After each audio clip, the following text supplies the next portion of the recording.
This is Neil Schneider for MTBS-TV. I'm at GDC. To my immediate right is John Peddie of John Peddie Research.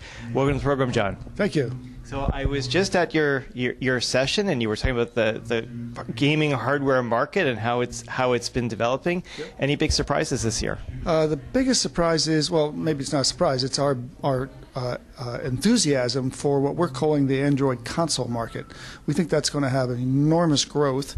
There's already 12 companies participating in it. The latest one is NVIDIA with their Shield console. The model, if you're not sure what this thing is think of Amazon Fire with a game controller. So we're saying that if it has a game controller and it's a way of communicating with a TV, then that's an Android console. And that's going to be a new way of people entering the gaming market without going the traditional way. The traditional way is probably PCs or traditional consoles like the Xbox and the PS4 and so forth. So now we have a third entranceway as dedicated gaming. Then in addition to that, we have people who use conventional products also for gaming. Example being mobile phones and tablets. So there's all told about 6 or 7 categories of gaming machines, which adds up to $67 billion just in hardware in 2014. Wow. That's more money than the gross national product of Syria. Think about that.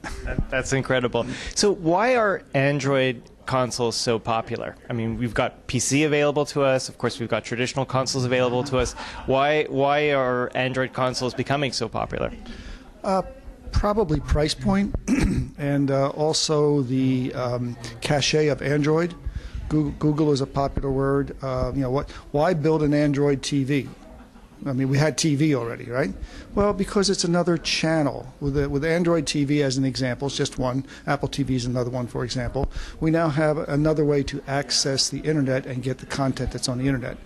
Most, if not all, of the new super TVs, the 4Ks and so forth, they come with built-in Internet capability. So we now can have over-the-air, we can have cable, we can have satellite, and we can have Internet as an entertainment source. Well, along with that, we now can add gaming. You'll forgive my ignorance. When I think of Android, I usually think of smartphones, but for content support for an Android console, does the content have to be customized for a console even though it's running on Android, or is it that anything running on Android will run equally well on Android consoles? Yes and no. Anything that runs on Android will run on an Android console. That's correct. There are games that have been developed specifically for Android, and they're developed in such a way that they maximize the use of the screen space, which might be limited because it's a handheld device, and they try to maximize the processing power of the chip that's inside the handheld device. So this new generation are using more powerful processors, and they're targeted at a 4K screen. So that's the big difference. Now, that's easy to say. The problem is now you have to build a new generation of games. So you'll be able to play existing Android games on these new machines, and there will be new games that will be built specifically for these 4K Android consoles. They'll be backward compatible, so they'll still work on your tablet and so forth. They just won't look as good or play as good. So I don't know if you know off the top of your head as far as the basic hardware statistics, how does console compare to PC? Like, which is the bigger market? Talking about traditional consoles? Yes. Well, actually, maybe you should define what a traditional console is these days. Traditional console is the Nintendo Wii, the Xbox One, the PS4, and their predecessors. So they are, I am doing this from memory, I can't remember the exact numbers, but I can give you it in ratios, that the PC gaming market, hardware value, is about 3x what the console market is. And the console market, and like I said, I'm doing it from memory, I think is in the neighborhood of 6, maybe 10 billion.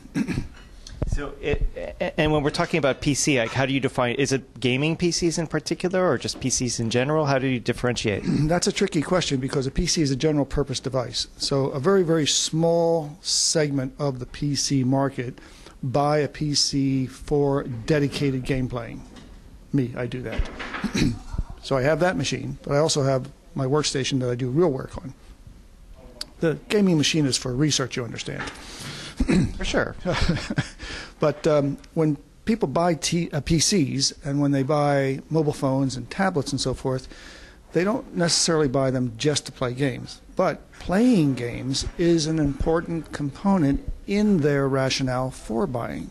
So if we use a mobile phone, for example, why does someone buy a mobile phone? Well, first, obviously, is going to be make phone calls. Second is typically to take pictures. That's the second most popular app. Third is to get on the web, so it's a browser, basically, so you can go to Facebook and stuff like that. The fourth is games. So when someone walks into a store and they're going to spend somewhere between $300 and $600 on a mobile phone, some percentage of that buying influence, which is taking them into the store, is their anticipation and their desire to play games. Now, part of this is... And that's the same model that works for PC. So when you go to a store to buy a PC, you might be thinking, okay, well, I need to do spreadsheets, and I need to do word processing, I need to do web browsing, and so forth. But you know what? I also want to play games. I also want to listen to music, right? So there's an entertainment factor there. Okay. Well, no, I don't think you touched on it in your report, at least not yet. But one of the areas that you are beginning to look at is virtual reality. But my understanding is you're having some difficulty with the model. Yeah. Can you elaborate? Sure. If we were to count the virtual reality head-mounted devices, Oculus being the primary example, that have shipped in 2014, it's, maybe 20, 30,000. Be generous and say 50,000. Well, that's not a very interesting market. That's a science project market.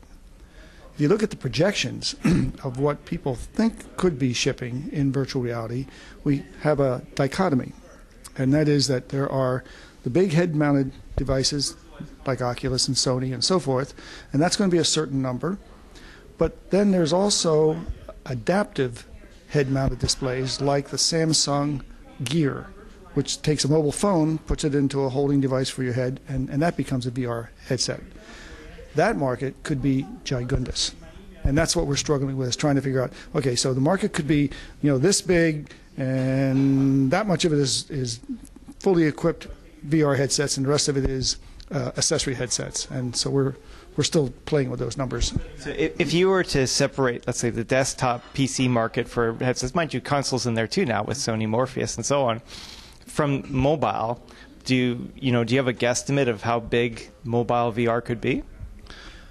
I think in 2016 it could be in the order of 20 million units.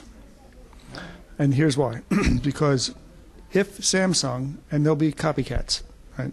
So if Samsung and its copycats, which will show up by 2016, are successful in convincing the phone stores, the places that sell their phones, to put a Gear headset next to the Samsung phone, so that when Joe Schmo walks in to buy a phone, he sees that and says, hey, what's that? He's told what that is. He gets a little demo of it. It's only $100 or $200. It's almost an impulse buy. Boom. So it's the distribution of retail outlets of phone stores that could be the catalyst for these huge numbers. And in the case of mobile VR, is it absolutely necessary to have content on the ready to achieve those numbers, or do you think the nature of being in the store alone could sell the product? You can't do anything with this thing, right? If you go and buy a headset, but that's all you do is buy it, no one's going to do that. But there is content, and there's more coming all the time. So by 2016, there'll be a lot of content. I sat in a room just a little while ago listening to a speech by John Carmack, who's the CTO at Oculus. He's talking about the future of VR and telling developers how. So there were over 1,000 people in that room. At least 50% of them, no exaggeration, are developers.